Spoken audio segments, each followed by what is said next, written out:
lifefusion.com is a clip from our segment, The Basics of Welding Safety, Things That Everyone Should Know. This segment, we're going to cover the 5 most common welding hazards, beginning with number 1, electricity. Electric shock can kill, and arc welding often uses electricity as a source of power and heat for welding. Hazards are present during installation, hookup, and during general day-to-day operations like changing your consumables. Hazards are also present during service and repair of machines, so it's important to unplug electrical equipment and disconnect power to protect yourself. Number 2, intense light. Remember that arc rays can burn your eyes and skin and lead to potential long-term injury. You should cover all your exposed skin and never look directly at a welding arc without a properly shaded filter.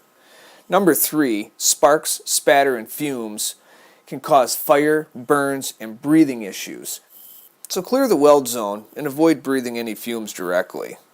Number 4, heat sources and hot materials.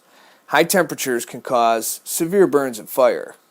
Materials like stainless steel and aluminum don't have a visual indicator for temperature, so you need to pretend like everything is hot when you're in the workshop and use tools to properly handle the equipment and never touch anything unless you're wearing gloves. Number 5, pressurized gas cylinders. You need to handle and store gases properly because these high-pressure cylinders contain potentially suffocating or flammable gas. All cylinders should be clearly marked, and you should follow specific rules for storing and handling the gases you use. These are the basics of welding safety, the things that everyone should know.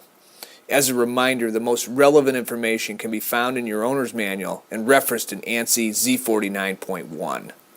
Remember that each situation is unique, and you should learn more about your situation and weld safe. I hope you found this information straightforward and useful. Thanks for watching WeldFusion.com.